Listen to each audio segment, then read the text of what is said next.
In your life, you're given warning signs.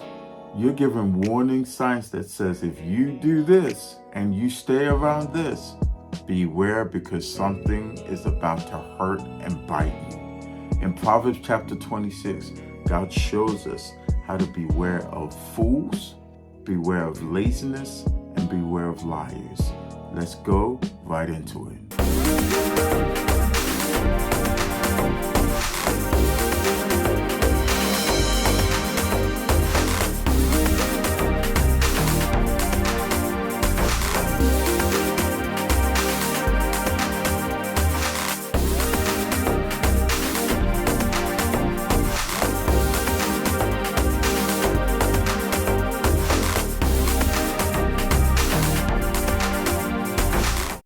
Welcome to the QB Standard. We are on day 26 in the book of Proverbs. I want you to do something for me real quick. I want you to share this playlist. We've got a playlist that's gone from day 1 all the way through, and we're going to have it so that it's complete with all 31 chapters of the book of Proverbs and the life lessons that's there to help you, man. It is here to help men.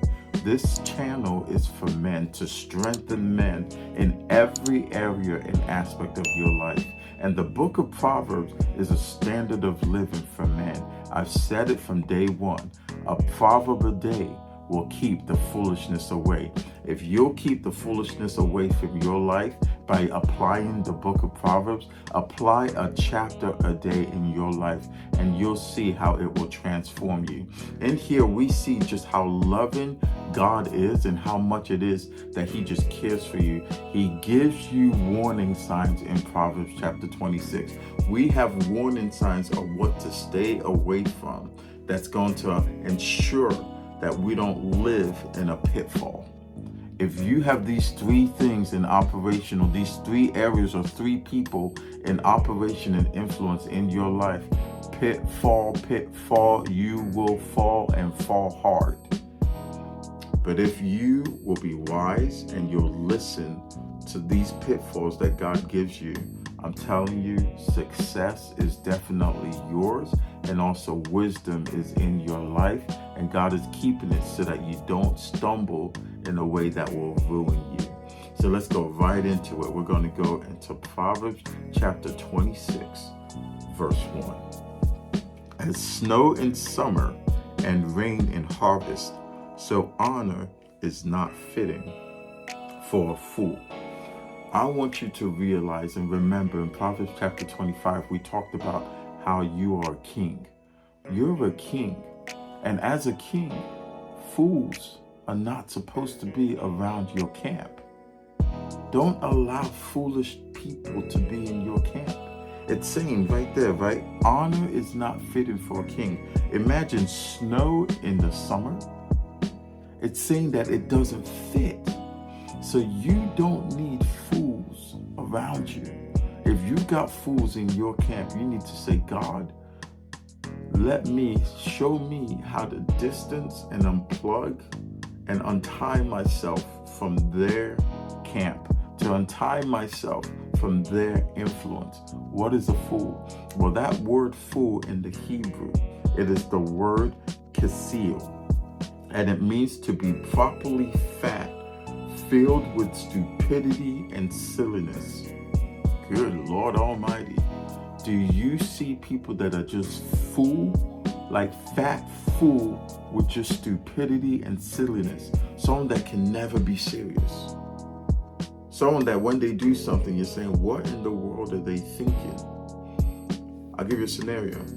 Someone that is 30-something years old and still just lives off of video games.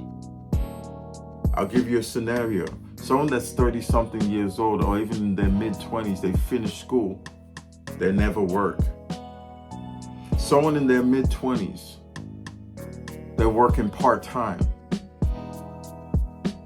Someone that all the time when they're around you, they're always talking about girls and girls and girls and girls. Someone that every night they want you to go out and just go have fun. Someone that's constantly always wanting you to be around them so that you guys can socially drink each night. I'm giving you scenarios of fools. Someone that just believes in just having sex any so way. Someone that has children and doesn't even take care of them, doesn't even want to be around them, is never there. Someone that just goes ahead and talks about their parents any old way. I'm giving you the ways of fools. People that stay in that silliness and in that foolish lifestyle. That lifestyle of being stupid and silly. If you have folks around you like that, cut it off. Stay away from them. Another thing you're going to see is in Proverbs chapter 26, verse 4. Do not answer a fool according to his folly, lest you also be like him. Good God. So it's saying when a fool is in their foolishness, in their silliness and stupidity, just walk away. It says don't even answer him. Otherwise, he begins to think that you're just like him and you're appeased by what he's doing. Walk away. Don't even consider a fool. When you see a fool, you walk away. If they're not going to change, you walk away. Do not continue to engage in their activity.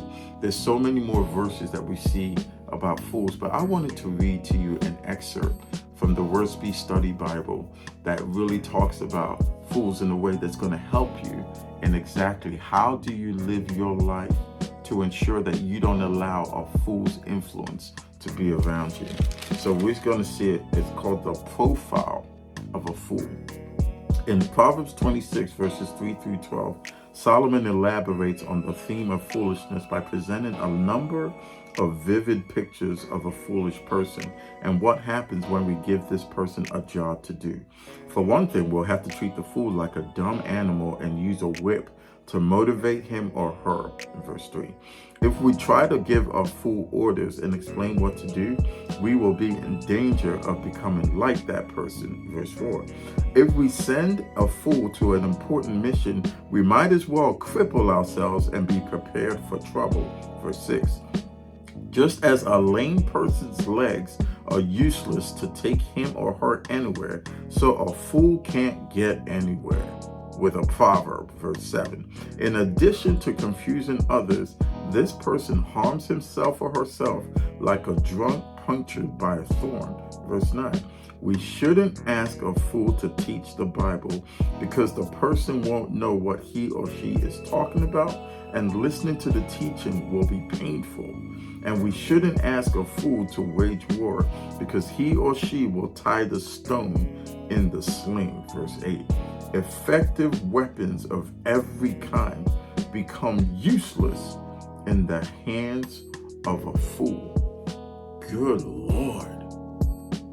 Look, when you see that you have someone who you've trained, you spent time with, you've equipped, and you've given them effective tools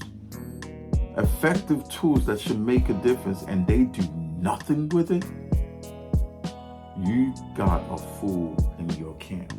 And what you've got to do is remove yourself from their territory. Remove yourself from their territory. And if it's in your own personal camp, you need to cut them off from you. Cut them off from you, because even effective tools, a fool has no idea what to do with it, because they'll never make it effective. They'll never work with it because they have stayed in that state of stupidity and silliness. You don't need that. Another thing that we need to be aware of in our lives, that we've gone over fools. The next thing that we're going to see is the effect of laziness. And that's in Proverbs chapter 26, verse 14 through 16. As a door turns on its hinges, so does a lazy man on his bed. The lazy man buries his hand in the bowl. It wearies him to bring it back to his mouth. The lazy man is wiser in his own eyes. Wow, now isn't that just a wild definition right there? Isn't that just a wild description right there? Remember in Proverbs chapter 24, we talked about a little sleep, a little slumber, a little folding of the hands to rest, and poverty creeps in your way. The lazy man is constantly just turning in his bed each time and rolling over in his bed each time because he wants a little more sleep. The lazy man shall surely lead to poverty, and laziness will destroy you. So you've got to remove laziness from your life. Now, what is that word lazy? We'll see the Hebrew word for lazy. It's otzel, and it means slothful, sluggard. Slow, sluggard, slothful. That is lazy. You see, when you're doing something, are you just incredibly oh, I think I'll get to it, or, oh, is that your life? If that's your life, wake up right now. God wants you to be diligent. He wants you to be alive. He wants you to move forward. He wants you to be alert. He wants you to be excellent. He wants you to be discerning. Remove laziness from your life and say, I'm going to get up and I'm going to move forward. I'm going to move forward. I'm going to accomplish something awesome today. I'm going to continue to move forward in my life, and I'm removing laziness from my midst. So you've seen that, the effects of what laziness will do in your life. Do not allow laziness to be in your camp any longer. And then the last thing that we're going to talk about is lying. And let's check out Proverbs chapter 26, verse 20. Where there is no word, the fire goes out. And where there is no talebearer, strife ceases. Good God Almighty. Remove lying from your life and remove liars from your company. Remove lying from your personal life and remove liars from your company. It says when you remove the talebearer, that liar, that person that's telling tales, things that are not true, strife and contention stops. Wow. If you can remove the lying and you can remove the liars from your life, you're going to see that strife and battles, contentions, things that are constantly knocking at a wall that isn't going anywhere, things that's constantly creating fights and quarrels, you're going to see that's going to stop when you'll remove lying and liars from your life. Another thing that we're going to see, and we're almost wrapping up, is in Proverbs chapter 26, verse 28. A lying tongue hates those who are crushed by it, and a flattering mouth works ruin. Lies are set to crush and to destroy people. Lies are set to crush and to destroy people. It says that the enemy comes to steal, to kill, and to destroy. Guess what?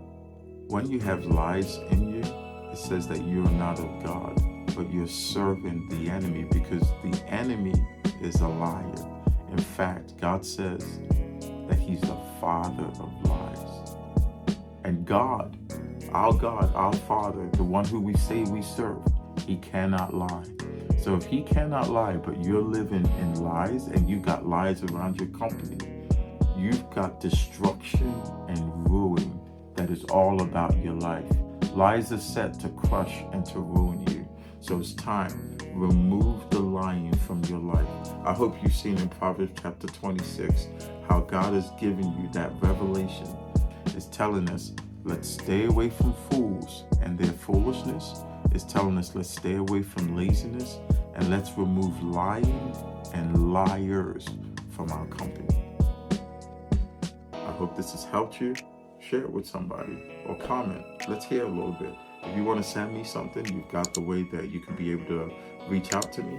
Go ahead and let's do that. I hope Proverbs 26 is helping and changing and transforming your life. I'll see you soon for Proverbs chapter 27.